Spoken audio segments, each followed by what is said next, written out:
Então, boa noite, bom dia, boa tarde, não sei que horas vocês vão estar assistindo esse vídeo, mas muito bem-vindos novamente, né? Como prometido, nossa aula de número 2, uma análise crítica acerca do SUS, com suas entraves e potencialidades. Lembrando que nós vamos ver uma parte da história, não tem como, né, ver SUS, falar de suas potencialidades, falar de saúde coletiva e saúde pública, sem lembrar um pouco da história, de todo o contexto, para a gente chegar ao que hoje a gente tem, né, que é o nosso Sistema Único de Saúde. Eu, né, sou enfermeira e eu sou defensora do nosso Sistema Único de Saúde, uma vez que nós conhecemos, né, nós profissionais conhecemos como era antes do SUS. E hoje a gente vai dar uma relembrada, né, para quem ainda não viu ou não acredito eu que vocês já tenham visto, a gente hoje vai dar uma relembrada de como era todo esse contexto, tá? Bom, primeiramente, a gente vai ver também, né, como é que nós estamos hoje. Então, como é que o SUS anda hoje, professora? O que eu posso falar do SUS hoje para vocês? Então, como é que anda esse SUS? Bom, a gente tem aí uma grande concentração das filas, né? Uma grande demanda, né? Da quantidade de pessoas que necessitam do serviço de saúde. Infelizmente, a oferta ela não supre essa quantidade, né? E assim, para a gente falar do hoje, o Sistema Único de Saúde no papel, a gente sabe que ele é perfeito, né? Mas a gente precisa entender como é que era antigamente para poder falar dele hoje também. Então, assim, hoje nós temos filas, né? A gente sabe que é uma realidade do nosso país.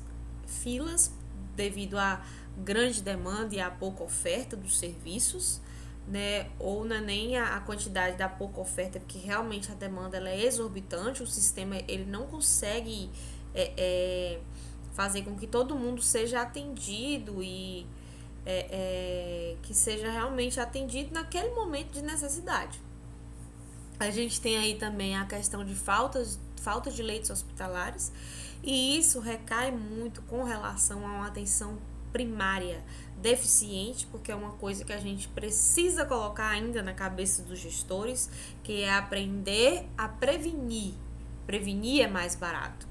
Então hoje, infelizmente, os gestores ainda têm aquela mente de que o hospital ele tem que ser melhor. Não é que não tem que ser, tem que ser bom, tem que ser serviço de excelência, né? Mas as pessoas ainda veem a atenção primária como aquela coisa que realmente é primária, né? A gente chama de atenção primária, mas a gente sabe que de primária e de básica ela não tem nada. Ela é, na verdade, o pilar, é a porta de entrada. Então, quando a atenção primária ela está deficiente, a gente vê esse reflexo nos hospitais. As pessoas começam a procurar o serviço secundário e terciário, sendo que o problema dele poderia ser resolvido ali no problema, no serviço primário, né? Mas como não foi, ele vai procurar outro serviço e lá acaba absorvendo tudo, né? O pessoal chama de posto Ipiranga, normalmente, os hospitais, que é lá onde resolve tudo. A gente tem também a questão da escassez dos recursos, né? Infelizmente, a gente tem a corrupção, a gente tem uma série de fatores que fazem com que o nosso sistema ele não consiga realmente ser como ele é ali na prática.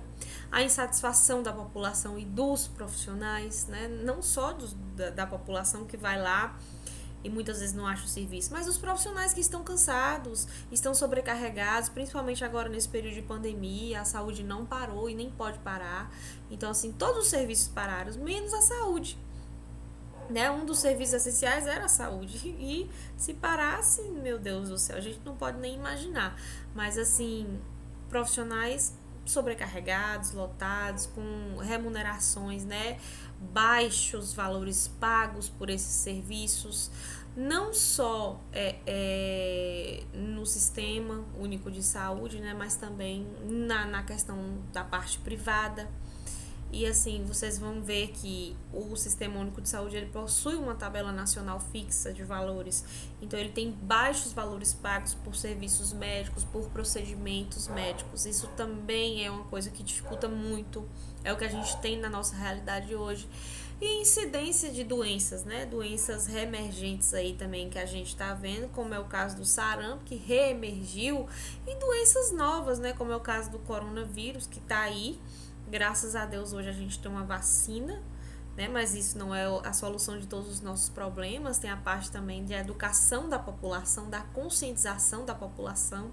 Isso é muito difícil, né? Porque as pessoas elas precisam ganhar o dinheiro, elas precisam sobreviver. Então parar tudo também não dá. Mas tem que fazer as coisas com cautela, né? Tem que usar das medidas realmente de segurança. E é isso, né? Então é basicamente assim que nós estamos hoje, né, no SUS. E a partir daí nós podemos fazer um questionamento, né? Como é que a gente vai avaliar, como é que a gente vai analisar a complexa situação do SUS em nosso país? Então, primeiro, a gente tem que entender, tá aí, né, no quadradinho que eu coloquei aí no triângulo e alguns quadradinhos. Como era antes do SUS? Como foi na Constituição Federal de 88? Né, que foi quando realmente surgiu as primeiras legislações acerca do SUS, foi na Constituição Federal. Nós temos 5 artigos lá super importantes que a gente vai ver também. E depois do SUS, né, como é que é hoje, no caso, que é o que a gente conhece da realidade, mas também tem muita gente que não sabe realmente o que é o SUS, tá? Então a gente precisa entender o antes, né, a gente vai precisar voltar aí na história, o antes do SUS, como era, com a Constituição Federal, que nós temos 5 artigos aí que nós vamos ver, e depois do SUS, que é realmente quando surge a lei 8.080, 8080, né? Como vocês acharem mais fácil, que foi em 1990. Então, relativamente, o nosso sistema de saúde ele é novo, né? Que ele tem os seus meados aí, mas ele é novo, relativamente novo, certo? E aí, nós temos que antes disso, né? Como a gente vai voltar a história, mas primeiro a gente precisa conhecer o conceito de políticas públicas. Ai, meu Deus, já ouvi falar nisso. Já ouvi falar em política pública, mas não sei o que é.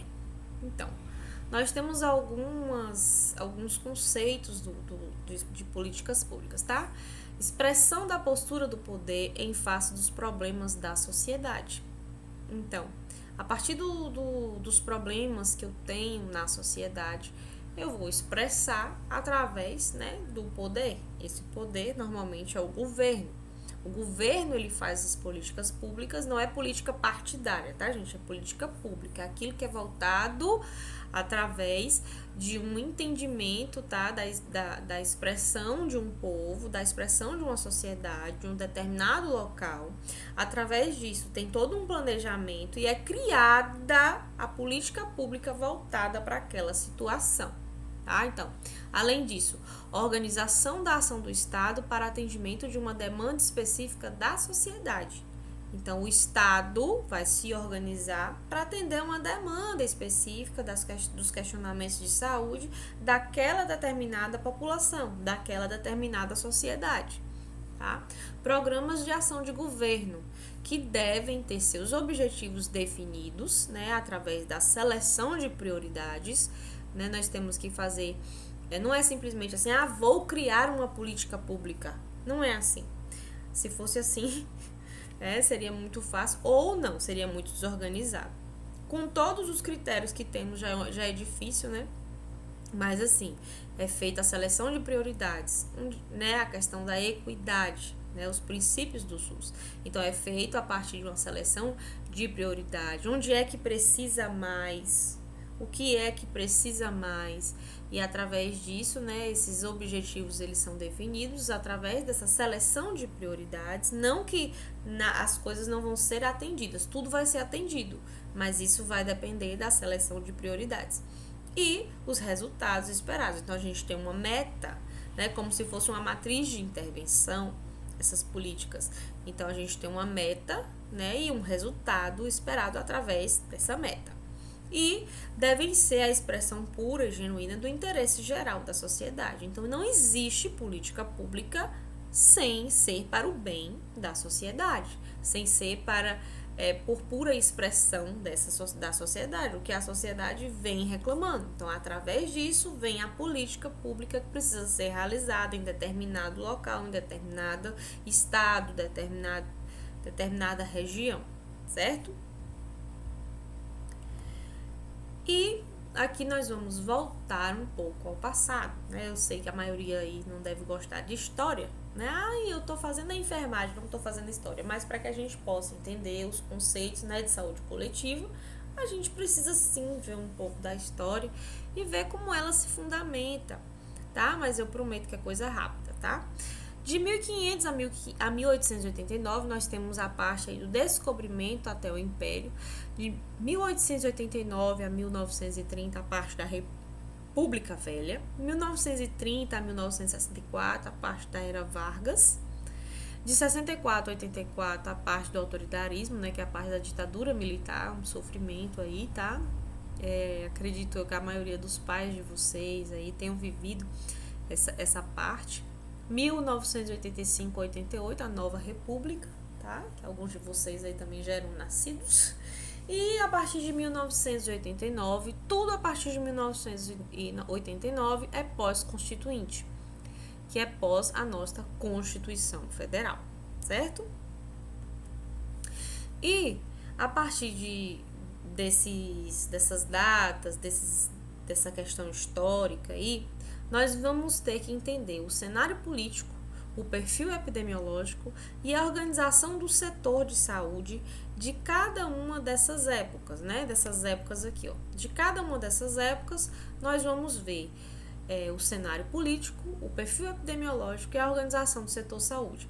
Por que setor saúde? Porque nessa época não tinha SUS. Então, nós vamos ver aqui toda essa parte aí antes do SUS. Então, antes da Constituição, não havia sistemas de saúde. Então, nós vamos ver tudo o que aconteceu antes da Constituição.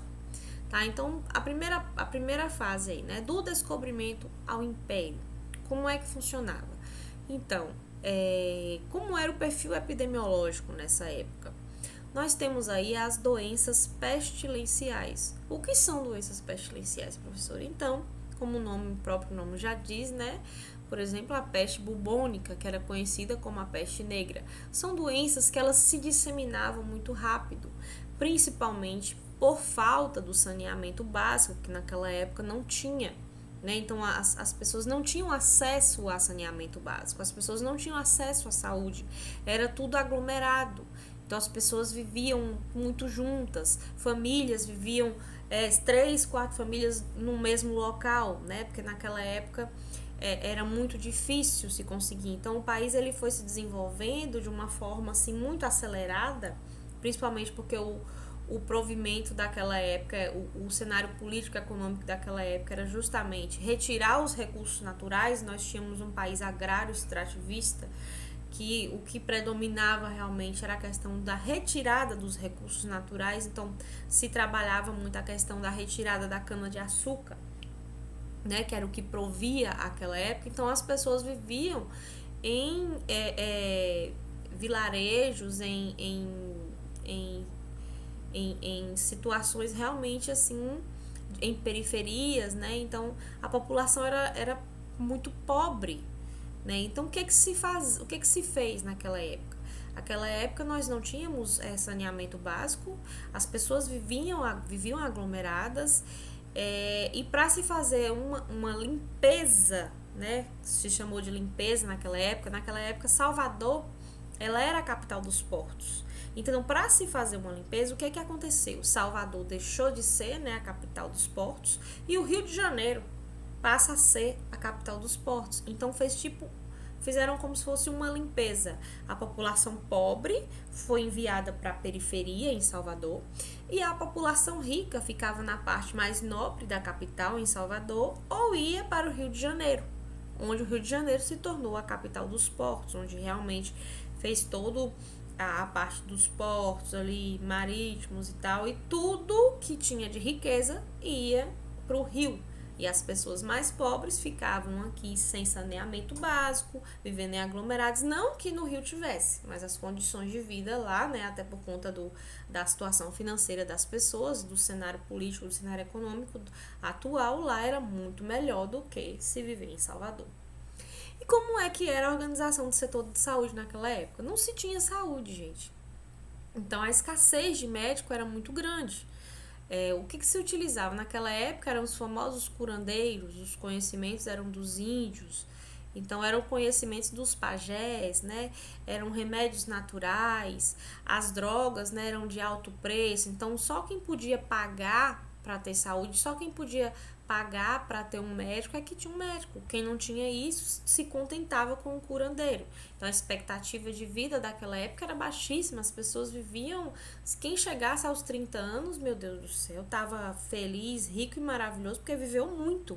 Naquela época não se tinha uma expectativa de vida alta, né? Justamente por conta dessa organização, que não se tinha organização nenhuma desse setor de saúde. E na parte da República Velha, né, o nosso perfil epidemiológico ele continua com as doenças pestilenciais, porém ele se agrava com o predomínio também das doenças transmissíveis, né? A gente teve aí grandes epidemias, além das doenças pestilenciais. Os aglomerados eles continuaram, né, desse período aí até 1930, o que foi uma coisa muito difícil de tirar porque não tínhamos saneamento básico, era zero naquela época, as pessoas não tinham entendimento disso. Somente depois, né, que vai se ver que o saneamento, quando surge vigilância, surge tudo, que o saneamento é importante para a saúde da população. Então, assim, o perfil epidemiológico daquela época é o predomínio das doenças transmissíveis, que se resulta aí basicamente na febre amarela, na tuberculose, sífilis, tá, gente? Naquela época se tinha sífilis, assim, a tortela. As pessoas não tinham entendimento, não tinha essa questão ainda das doenças, das infecções sexualmente transmissíveis, igual tem hoje. Naquela época as pessoas tinham e descobriam muito tarde, ou não se descobria, né? Porque o sistema não se tinha sistema de saúde para isso. A tuberculose matou muita gente. E é nessa época também que morre muita gente do HIV, justamente por conta da questão da tuberculose, né? Doença oportunista da época também. Tem a varíola também e tem o crescimento aí das endemias rurais. Quais são essas endemias rurais? Basicamente a doença de Chagas, ou esquistossomose, que eram justamente aquelas pessoas da zona rural que vinham buscar melhor qualidade de vida ou melhor condições de vida na capital, pois na capital tinha emprego. Então os pais de família eles vinham, né, para poder ter o dinheiro para sustentar a sua família, então eles vinham e traziam essas doenças rurais para cá.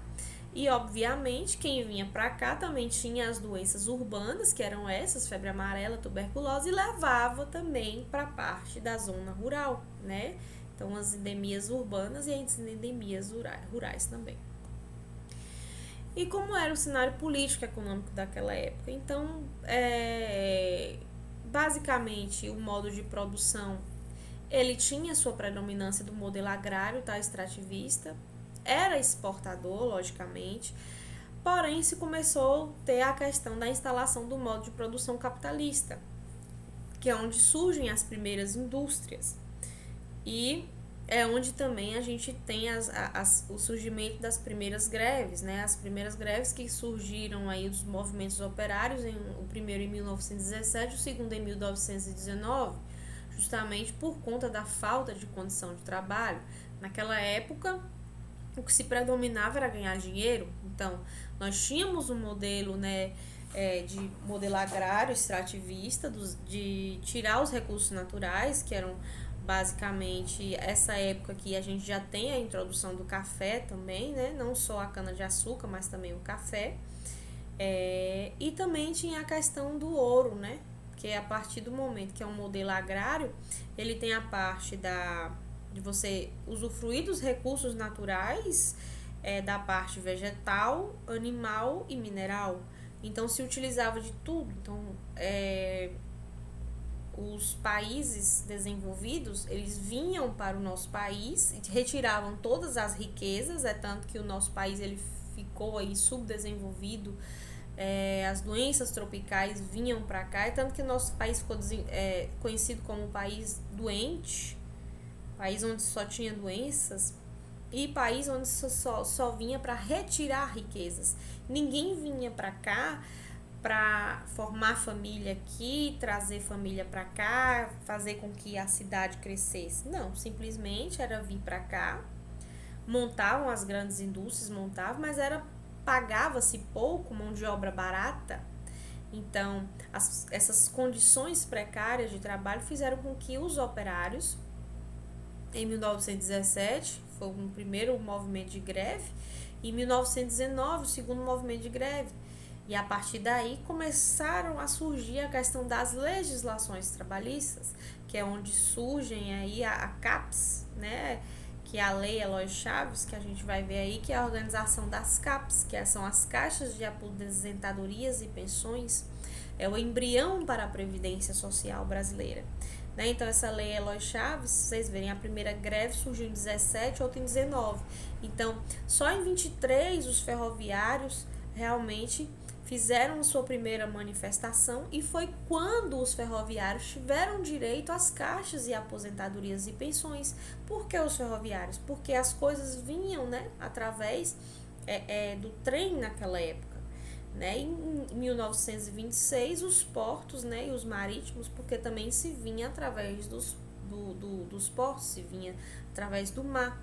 Então, em 23 e em 26 foram onde surgiram as primeiras caixas de aposentadorias e pensões, que foi o embrião da nossa Previdência Social brasileira. Então, a partir da Lei Eloy Chaves, essas pessoas, os ferroviários, né, e os portos e os marítimos, foi onde começou a melhorar. Não era bom, né, porque apenas eles tinham direito, tá? O resto da população não tinha, era apenas eles que tinham suas caixas de aposentadorias e pensões que tinham direito, e isso também ia para suas famílias, né, suas esposas, seus filhos, e apenas isso. Então, as pessoas que tinham dinheiro para pagar, elas tinham acesso à saúde, as outras pessoas, elas não tinham.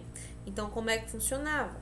Para a pessoa ela ter o direito para a CAPES, ela tinha que ser ligada a uma instituição, a uma empresa, e essa instituição, essa empresa, ela tinha que ser ferroviária obrigatoriamente ou marítima, porque eram as únicas que existiam naquela época.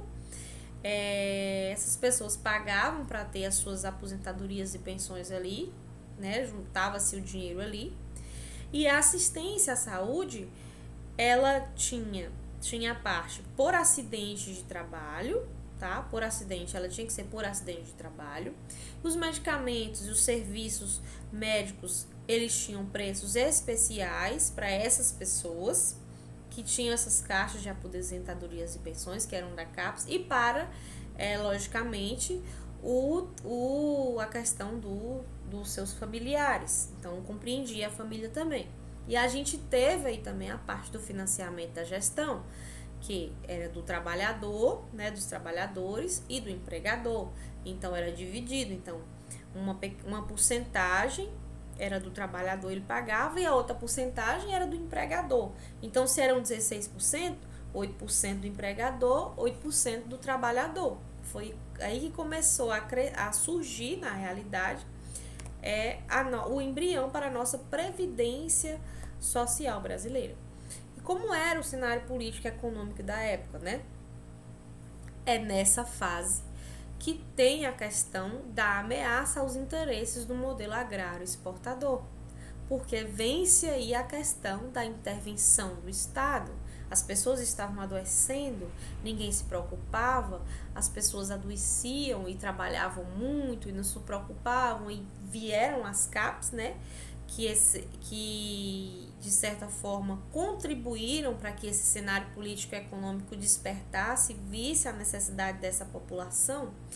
E aí começou-se a organização do serviço de saúde pública, porque não se ouvia falar em saúde pública. Quem queria saúde tinha que pagar, não sentia isso, não se tinha isso. E também começou-se a surgir a questão das campanhas sanitárias, né? Por quê? Não se tinha saneamento, as pessoas adoeciam muito, principalmente por questão de água. Não se tinha água tratada, as pessoas tomavam banho em qualquer água, as pessoas bebiam qualquer água. Então, mas, claro, os serviços eles eram definidos pela necessidade econômica. As coisas elas começaram a melhorar, mas ainda se tinha a questão de aquelas pessoas que podiam pagar, elas tinham mais acesso do que quem não podia, certo? E como era essa organização do setor de saúde, né, daquela época? O acesso da população à saúde era 100% excludente. Não era igual o acesso de hoje, que é direito de todos e dever do Estado. Não se tinha isso, não tinha SUS, não tinha legislação. Então, o acesso da população era 100% excludente. A gente tinha a medicina liberal, que era através dos hospitais filantrópicos, tá? Que eram aqueles hospitais que não tinham provimento de ter nada em troca, ou de ter, mas na realidade a gente sabe que não funcionava dessa forma, tá? E a gente tinha uma ideologia liberal. Então, como é que funcionava? O Estado, ele atuava naquilo que a iniciativa privada ou o indivíduo não pudesse fazer. Não é que o indivíduo não podia pagar. Ele não olhava se o indivíduo não podia pagar. Ele olhava se o indivíduo não tinha condição de fazer, se ele tinha algum tipo de deficiência que impossibilitava o trabalho para poder pagar aquele serviço de saúde.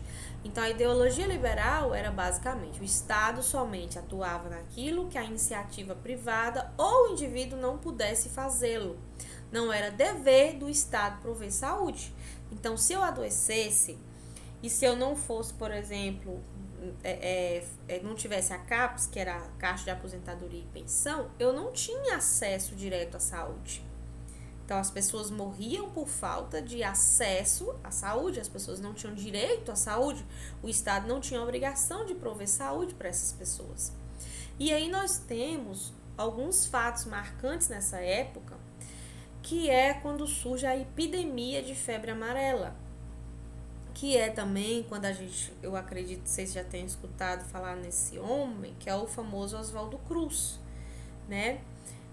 Oswaldo Cruz, Fundação Oswaldo Cruz. Então, a Fundação Oswaldo Cruz, ela não fazia parte do Ministério da Saúde, não tinha Ministério da Saúde naquela época, fazia parte do Ministério da Justiça. Então, como foi que Oswaldo Cruz, naquela época, fez para a epidemia de febre amarela, para conter a epidemia de febre amarela? Porque, gente, em 1904, nós tivemos a erradicação da febre amarela. A febre amarela reemergiu no nosso país depois, mas em 1904 nós erradicamos ela, que foi considerada, né, que a gente conhece aí como a revolta da vacina. Então, Oswaldo Cruz, na época, ele usou de ações arbitrárias, ele usou da força. Então, ele adentrava na casa das pessoas, nos recintos das pessoas e obrigava. Sua casa ela era destruída. Quando eles entravam realmente para te vacinar e eles utilizavam da força. Ele conseguiu erradicar? Foi bom ele ter feito isso? Foi, porque ele erradicou a doença. Todo mundo, né? E ele quem começou também a introduzir as medidas sanitárias na população. Então, no momento que ele, com as suas medidas, as suas ações arbitrárias, a sua forma abusiva de ir lá e fazer com que as pessoas se vacinassem, que era obrigatória a vacina era obrigatória, ela era gratuita e obrigatória. Então, foi nessa época que a gente teve a revolta da vacina, porém, com essa revolta, a gente conseguiu a erradicação da febre amarela. Mesmo com sua forma abusiva, ele conseguiu fazer com que as pessoas não ficassem limitadas e realmente procurassem um serviço sanitário, procurassem a questão do saneamento básico e as questões de vacina e se preocupassem mais com a saúde e realmente se preocupassem em prover essa situação para a população. Então, foi através de Oswaldo Cruz que as pessoas começaram a se atentar à saúde pública e à saúde numa totalidade da população, principalmente com relação ao saneamento básico. Na era Vargas, tá, gente? É na era Vargas que as CAPES, elas mudam de nome, elas passam para IAPs, que são os Institutos de Aposentadorias e Pensões. Então a gente tinha muitas pessoas naquela época pagando. Por quê? É nessa época das IAPs, se vocês lembrarem aí, eu falei que as CAPs, só quem podia fazer parte eram os ferroviários e as pessoas dos portos, os marítimos. Eram os únicos que eles tinham. As pessoas, para terem direito às caixas de aposentadorias e pensões, elas tinham que ter vínculo com a empresa, com alguma indústria. E naquela época só tinham essas. E é a partir da IAPS, na era Vargas, que mais pessoas começaram a pagar. Por quê? Porque é nessa época que os autônomos e as domésticas, elas passam também a contribuir. Então, nós tínhamos muitas pessoas pagando e poucas pessoas se aposentando naquela época. A população morria cedo, não se tinha saúde. Então, poucas pessoas se aposentavam também por conta disso. Então, Vargas, o que ele fez? Ele começou a construir vários hospitais, né? Um dos hospitais que existe até hoje é o Hospital dos Servidores do Estado, né? E começou a construir hospitais para os servidores do Estado, para as pessoas que pagavam nessas instituições de aposentadorias e pensões. Então, elas tinham acesso à saúde através disso. Então, servidores do Estado, servidores do banco. É nessa época que os servidores, apenas quem tinha direito à saúde eram os servidores públicos. Aquelas pessoas que tinham vínculo com alguma empresa, né, com algum serviço, com alguma questão trabalhista. É nessa época também que é cogitada a questão aí da ditadura. E aí a gente muda de IAPS para INPS, que é o Instituto Nacional de Previdência Social, tá? Que nessa época, desde a era Vargas, nós já tínhamos autônomos e as domésticas, e elas permanecem nessa época também. Porém, com a criação do INAMPS, que foi logo após o INPS, nós temos aí uma questão do privilégio do setor privado. Então, o que acontece? Devido à má gestão desse dinheiro, muito dinheiro, pouca pessoa se aposentando, as pessoas cresceram o olho, vira aquele tanto dinheiro, má gestão do dinheiro, corrupção, a Previdência explodiu. O que aconteceu? Teve que ter, então, a criação dos Ministérios do Trabalho, da Educação, da Saúde, Indústria, Comércio e a Junta Trabalhista. Porque a Previdência, né, que não era considerada como Previdência naquela época, ela explode, não se tinha mais dinheiro. As pessoas fizeram um mau uso do dinheiro. E aí, em 1953, o Ministério da Saúde, ele separa-se do Ministério da Educação. E, enfim, somente em 1953, nós temos um Ministério da Saúde, de lá de 1500, desde a época do descobrimento até 1953. Então, a gente demorou 453 anos para ter um Ministério da Saúde. Sem SUS, viu, gente? Não tinha SUS, não tinha sistema nessa época. O que se tinha eram os hospitais providos daquelas pessoas que pagavam para ter saúde, as pessoas que tinham vínculo com o Estado, que tinham vínculo que ele era servidor público. E qual era a função do Ministério da Saúde? A função do Ministério da Saúde, basicamente, era a vigilância sanitária, que aí onde se começou, devido à primeira revolta da vacina, lá em 1904, que foi quando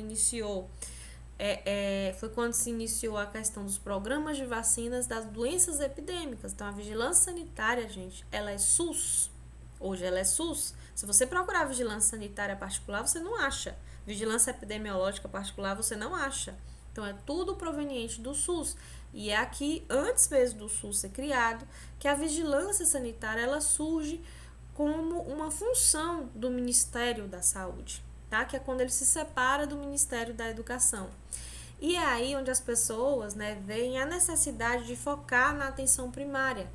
Porque antigamente não se tinha o cuidado, não se pensava em atenção primária.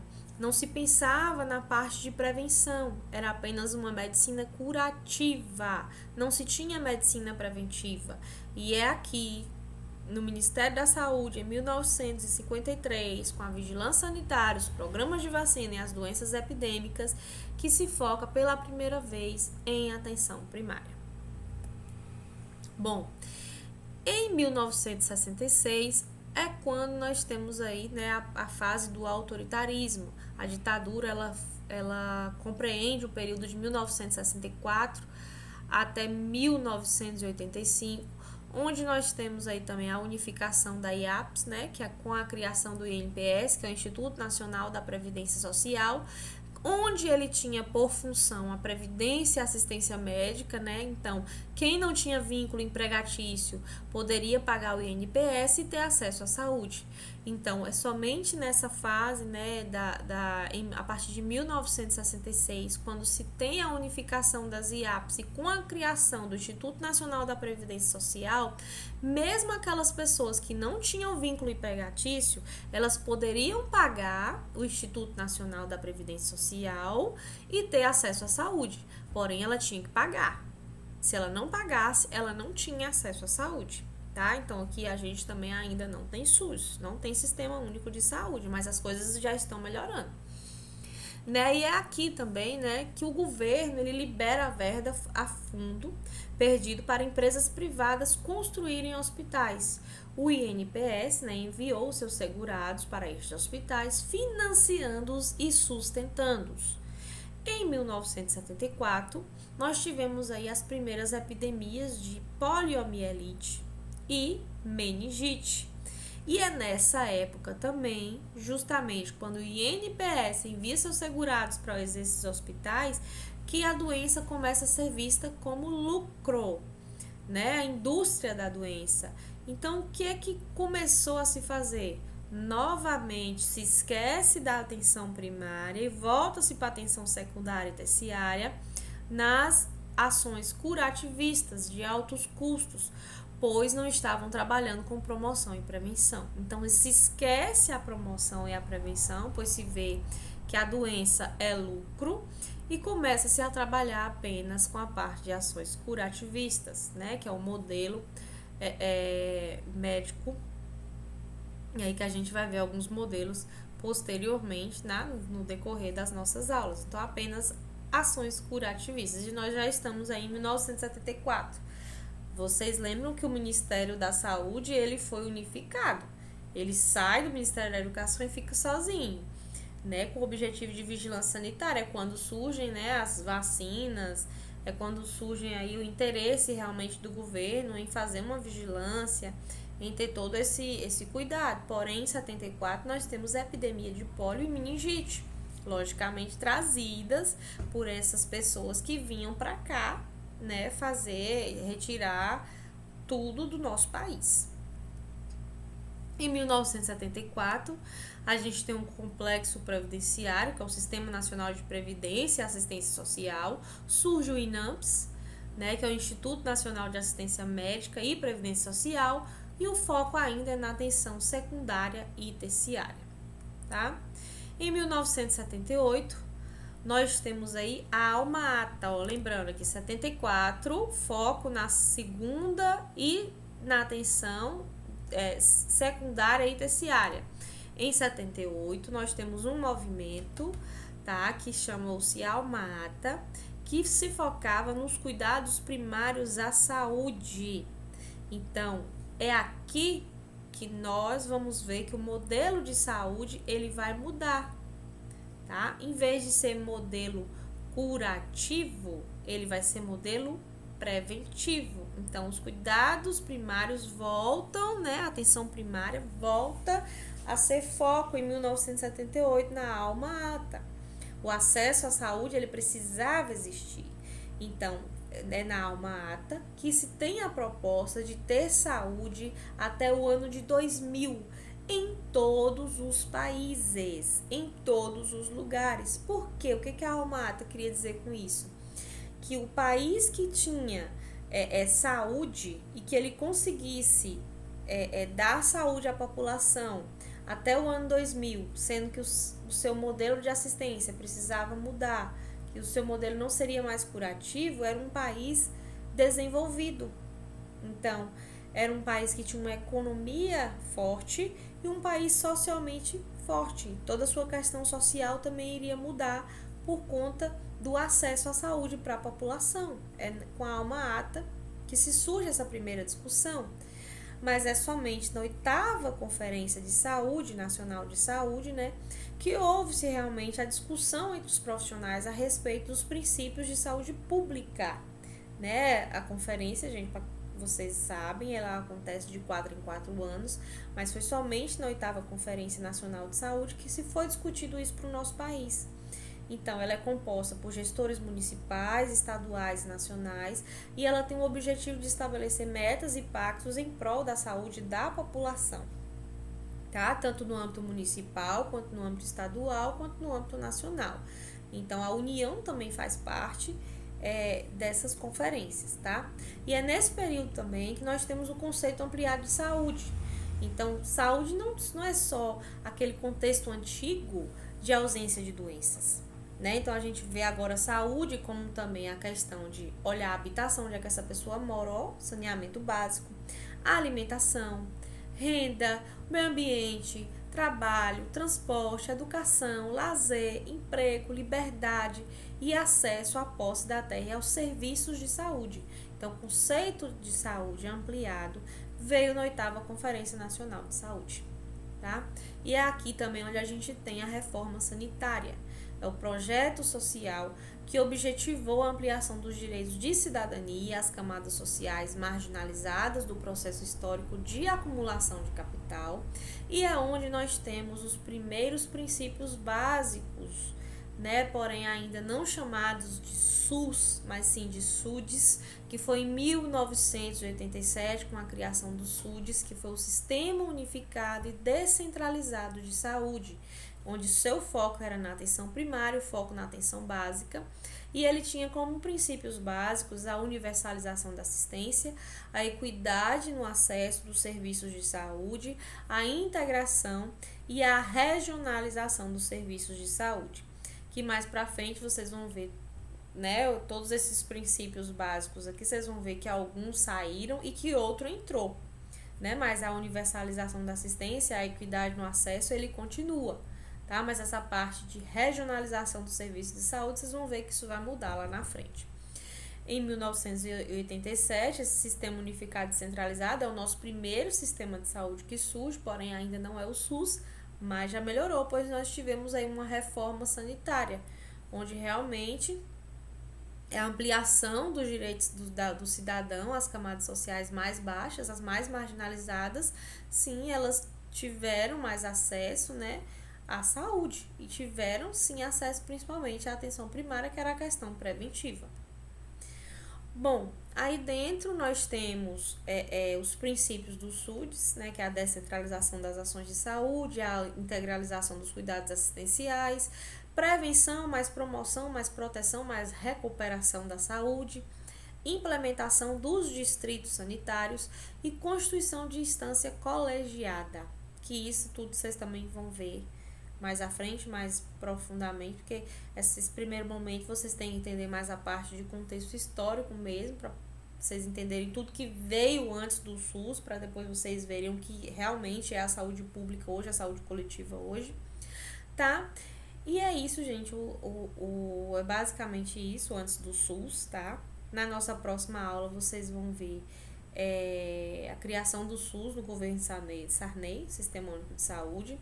O SUS unifica a administração e o financiamento, unindo o Ministério da Saúde, a atenção primária e o INAMPS, que é a atenção secundária e terciária, vocês vão ver isso também.